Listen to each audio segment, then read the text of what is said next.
La civilisation musulmane du Moyen-Âge ne maîtrisait pas seulement les techniques hydrauliques. De toute évidence, ces astronomes étaient également capables de calculer avec précision les mouvements des astres. Cette connaissance était indispensable à la navigation, à l'organisation des cérémonies religieuses et à une meilleure appréhension du temps chronologique. Les savants de l'époque disposaient pour cela d'un instrument étonnant, l'astrolabe. Le musée d'histoire des sciences d'Oxford, en Angleterre, possède la plus grande collection d'astrolabes du monde. Certains considèrent l'astrolabe comme une sorte de calculateur de poche antique. Sa fonction première est de donner des repères dans le temps en se basant sur le soleil et les étoiles. C'est donc un instrument astronomique qui vous donne l'heure du coucher et du lever du soleil tous les jours de l'année, où que vous soyez. Portable et très précis, l'astrolabe était un peu le BlackBerry de l'époque. Voici le plus ancien astrolabe de notre collection. Il date de la fin du 9e siècle. C'est plus qu'une simple machine à calculer. Si je le retourne, j'obtiens un instrument d'observation que je peux utiliser pour mesurer la hauteur du soleil et des étoiles. Il suffit d'ajuster la règle afin d'aligner l'astre choisi avec le viseur de l'appareil. Il ne reste plus qu'à relever le degré indiqué par la flèche sur la graduation qui figure au bord du disque. Et cela vous donne la hauteur de l'astre observé au-dessus de l'horizon. Vous pouvez alors ensuite déterminer l'heure et la date. Les inventeurs du monde médiéval musulman étaient donc passés maîtres en l'art de fabriquer des objets mécaniques. Les villes du Proche et du Moyen-Orient étaient de grands centres d'innovation technologique. Poussant toujours plus loin leurs recherches, les savants de l'époque, tels Al-Jazari, ont ensuite appliqué les connaissances qu'ils avaient accumulées à la fabrication d'étonnantes horloges et de redoutables machines de guerre.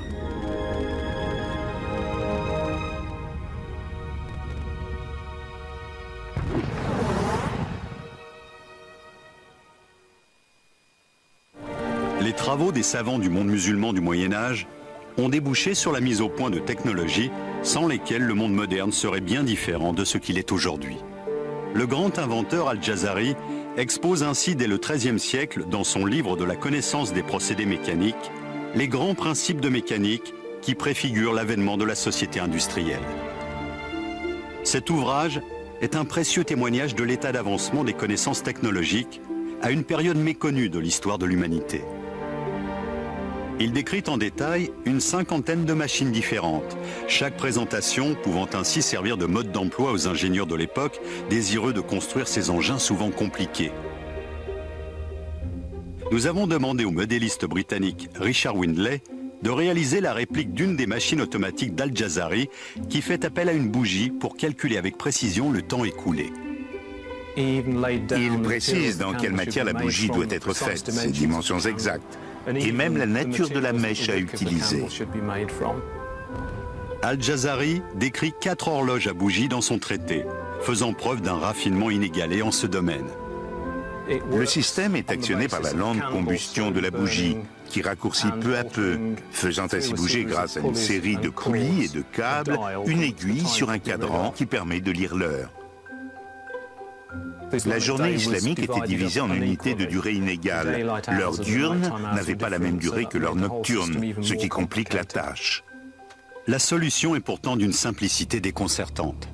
À mesure qu'elle se consume et que la cire fond, la bougie est poussée vers le haut et monte donc progressivement. Ce plomb va par conséquent descendre à la même vitesse, en tirant sur ce cordon, qui s'enroule ici autour d'une poulie, elle-même montée sur un axe. Cet axe est relié à l'aiguille du cadran sur lequel on peut ainsi lire l'heure. Cette horloge minutieusement construite fait également appel à un autre mécanisme simple que l'on retrouve aujourd'hui dans de nombreux foyers.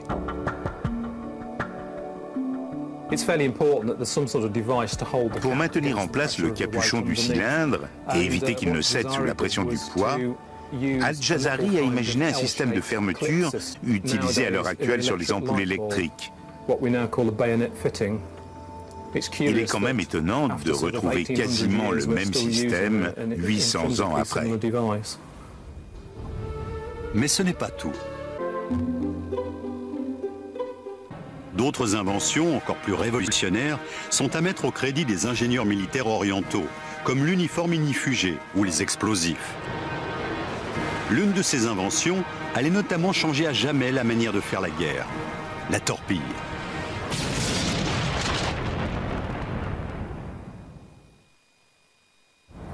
Les ingénieurs et les savants du Moyen-Orient ont beaucoup contribué au perfectionnement de technologies remarquables, mais ils ont mis le même talent et la même imagination à concevoir des armes de guerre aussi ingénieuses que terrifiantes. Ils se sont notamment attachés à améliorer l'usage de la poudre à canon en la raffinant. La poudre était fabriquée selon une recette qui faisait appel à des ingrédients naturels disponibles en quantité, comme le charbon de bois et le salpêtre.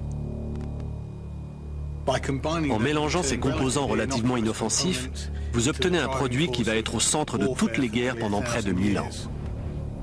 La poudre a été inventée en Chine, mais au début, elle n'était pas suffisamment explosive pour avoir un effet décisif sur le champ de bataille.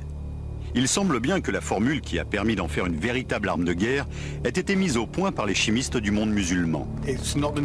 C'est seulement au XIIe et au XIIIe siècle qu'on commence à obtenir des mélanges suffisamment élaborés pour permettre la propulsion de fusées, de torpilles ou de projectiles tirés par des canons et par des armes à feu telles que nous les connaissons aujourd'hui.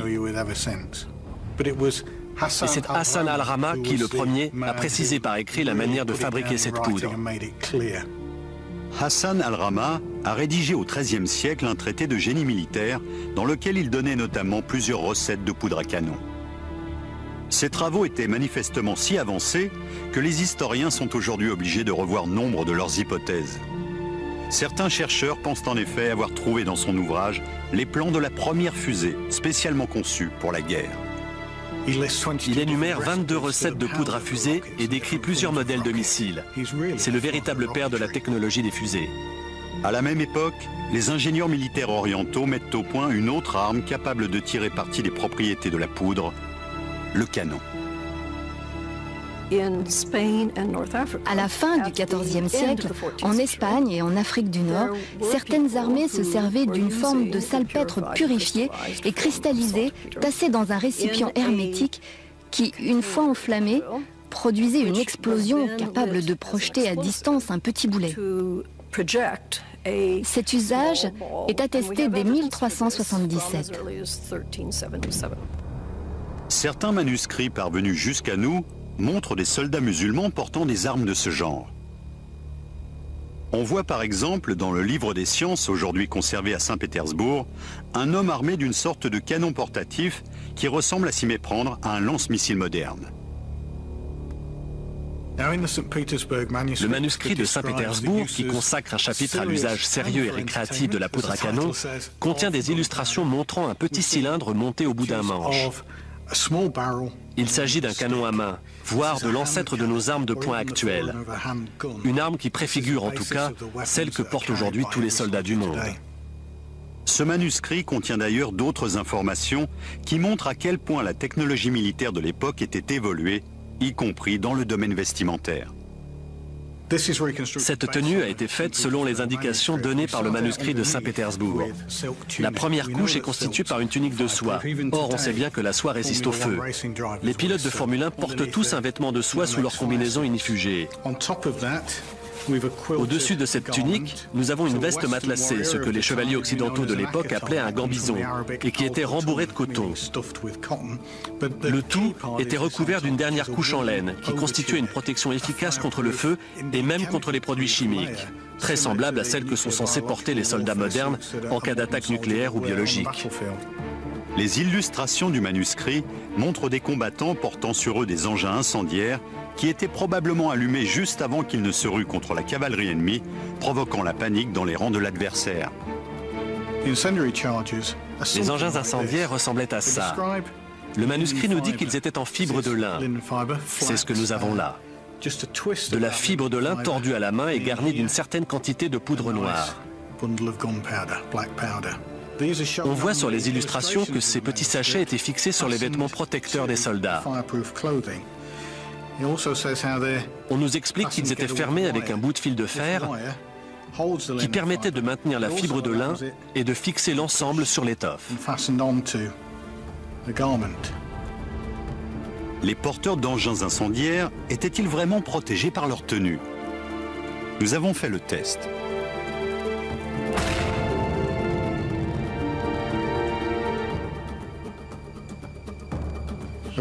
Pendant une charge, des centaines de pétards de ce type devaient exploser simultanément, ce qui devait affoler les chevaux. Ce qui m'intéresse surtout, c'est de constater que l'étoffe ne porte aucune trace de brûlure. La chaleur a à peine traversé. Manifestement, ces vêtements étaient vraiment à l'épreuve du feu.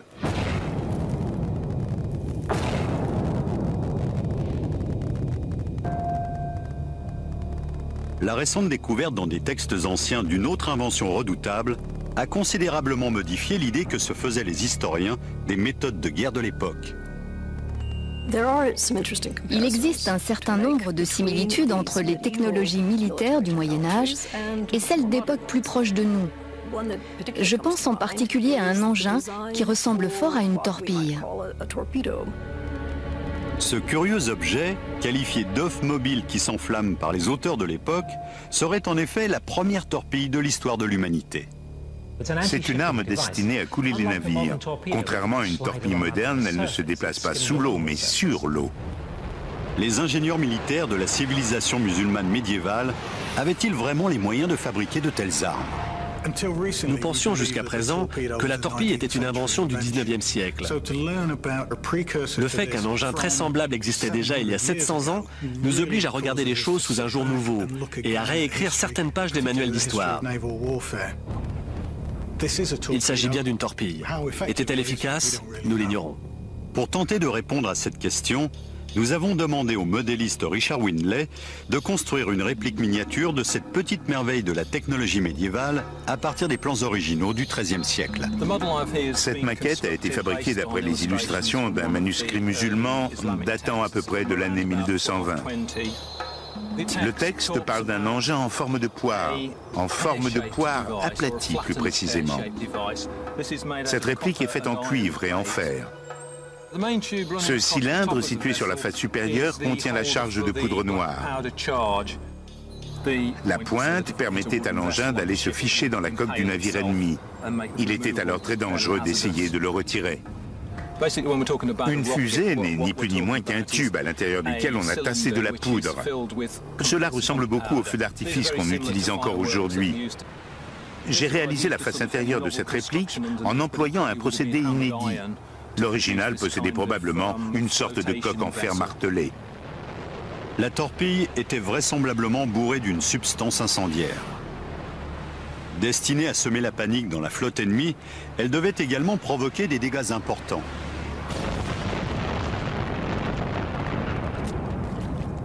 Mais quelle était la puissance exacte de cet étrange missile?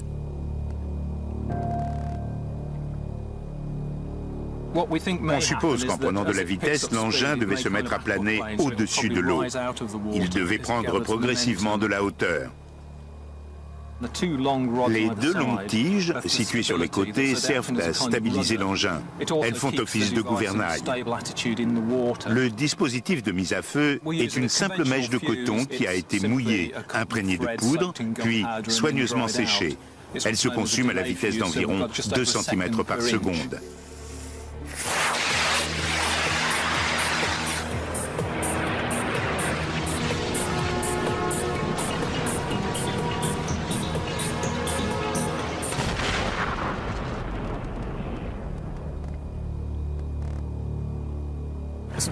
Superbe, c'est vraiment génial. Ces gens-là étaient parfaitement capables de fabriquer des armes redoutables.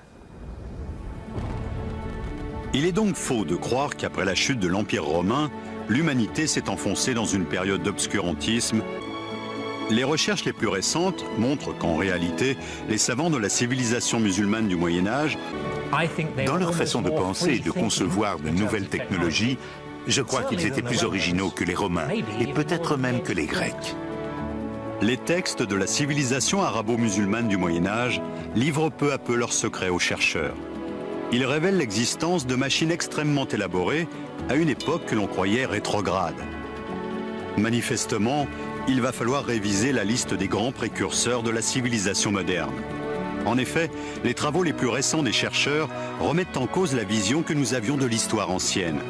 Il faut se rendre à l'évidence, l'homme moderne n'a pas inventé la société mécanisée. Il l'a simplement redécouverte.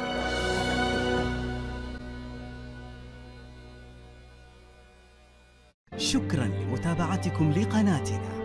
لا تبخلوا علينا بدعمكم بلايك أو سبسكرايب، فذلك يسعدنا جدا ويدفعنا لعمل المزيد من هذه الأفلام. دمتم بود.